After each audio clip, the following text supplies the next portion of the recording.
Ever feel like your hands just freeze up when you try to play faster, no matter how hard you practice? After 20 years of teaching, I've noticed 5 mistakes that are killing most drummers' speed. So today, I'm going to show you exactly what they are, how to fix them, and the 5-play speed method my students use to build lightning fast hands without the mind-numbing drills. Start with number 5, the most common mistake I see that make your hands feel like you're moving through mud. In my early years, I kept hitting a wall. The harder I pushed the pace, the heavier my arms felt. Even if I could keep up with a faster song, I couldn't make it last. There was something I was doing wrong. Mistake number 5 is pulling the sticks back up. Most drummers try to solve this by obsessing over their grip, but what actually unlocks speed is letting the stick do the work. So if you want your arms to stop feeling like concrete at faster tempos, learn to bounce a ball. Push the ball down, it bounces back up, and the rebound returns your hand for free. A drumstick can do the same thing, if you let it. You should feel the stick lift your hand back up. If you're lifting, that's extra work. Here's how you feel it. First, keep all your fingers in contact with the stick. Think connection, not death grip. Now, imagine bouncing a ball beside the drum. As you push down, relax. Your fingers will soften slightly, but don't let go.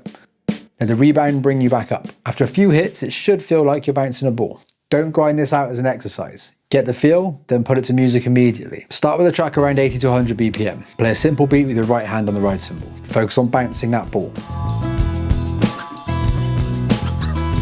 Switch, do the same thing with your left hand on the hi-hat. Next, in between those grooves, add 1 bar single strokes, starting with the hand you're about to switch to.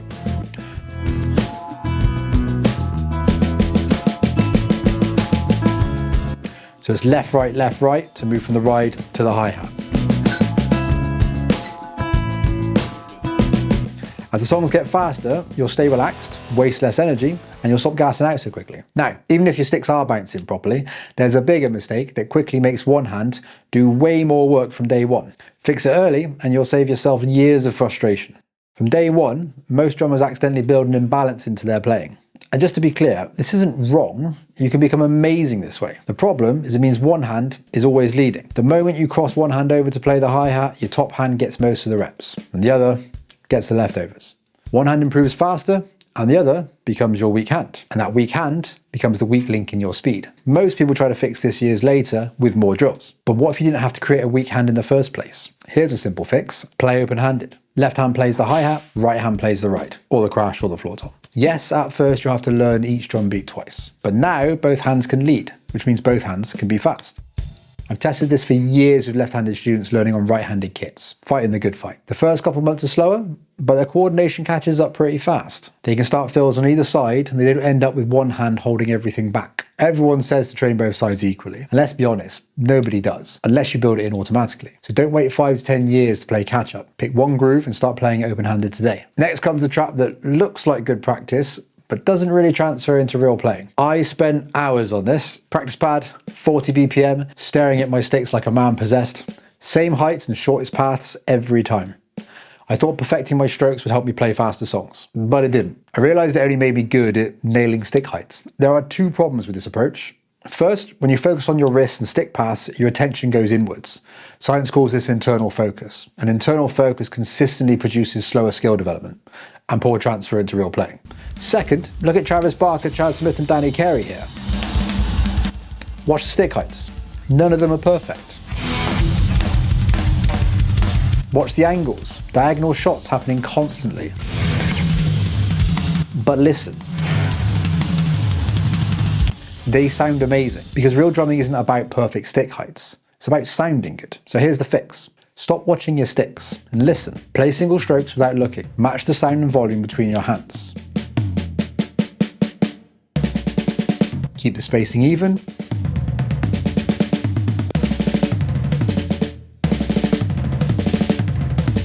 And avoid that gallop. You know, the one that happens when you push the pace too far. Then put a song on and try that exercise I showed you earlier. 1 bar groove and 1 bar fill before switching sides.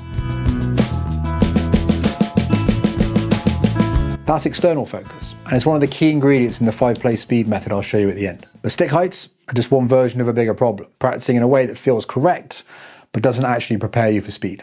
It sounds clever because it's counterintuitive. Master the slow tempos first, because if you can't play perfectly at 40 BPM, you got no business going any faster. But here's the truth. Slow practice builds control at slow speeds. It won't make you faster. If you want to get fast, you have to spend time at or near your target tempo, because the technique you use at 40 BPM isn't the technique you need at 180 BPM. Think of it like the gym. You don't get stronger by lifting small weights perfectly. You adapt by training near your limit with good form. Speed works the same way. So here's what to do instead. Pick a fast song where you can just maintain your single strokes. That's your limit. One hit per hand, right, left, right, left. And yes, you're going to feel tension. That's the point. But you're going to do it in short blasts, so you can adapt without fighting too much fatigue. Put the track at full speed, play single strokes on the snare or hi-hat for 10 to 20 seconds. The moment your shoulders start creeping up, or you start death gripping the sticks, stop, rest a few seconds, shake it out, jump back in. Do that for the length of the song. Now you're going to do 2 more rounds, one at 90% speed,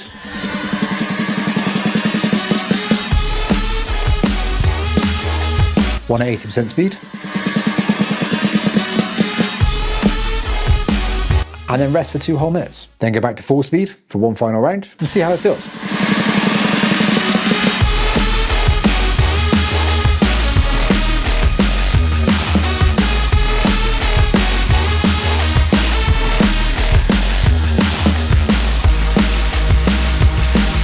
You need to spend time near your max speed. There's one more mistake that makes even speed practice fail. When I was building speed, I remember regularly butchering Prison Song by System of a Down. The verse is pretty much straight single strokes on the hi-hat at 200 BPM.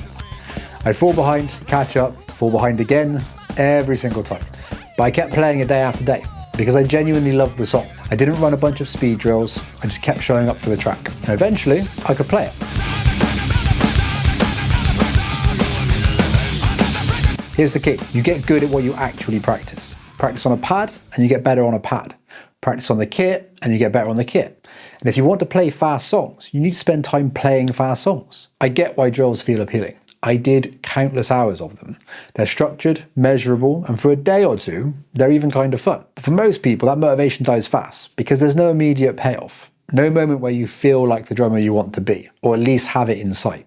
Songs don't have that problem. You can push your speed limits, build the adaptation we're talking about, and learn real music all at the same time. Pick 2 or 3 songs around the same tempo, rotate them. You have the same challenge with more variety. Next, I'm going to show you the best way to build speed using songs without turning your practice into a boring drill session. You're going to do 5 full playthroughs with a longer rest near the end. Take 1, full speed, 100% right hand lead. Play alternating 16ths on the hi-hat, snare on the backbeat, simple kick. This should feel hard. The goal is glimmers of success, not perfect execution. If it falls apart, recover, rejoin the song and keep going. Quick little break, shake it out. You're going to go for take 2, 90% speed, again with the right hand lead. You should feel a little bit more control, but this should be pretty challenging.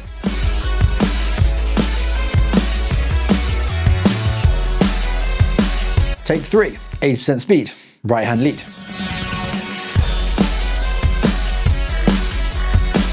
Should still be challenging, but you should be able to get some more consistency with this one.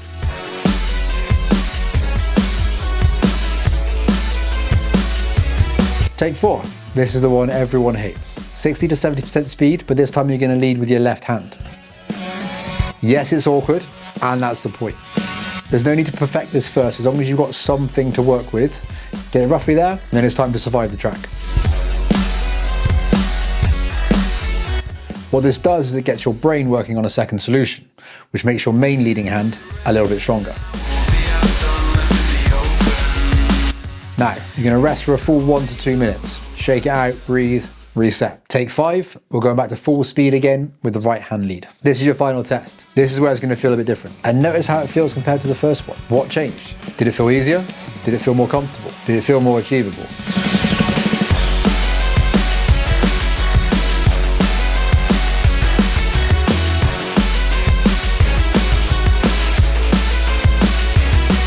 So how often should you do this?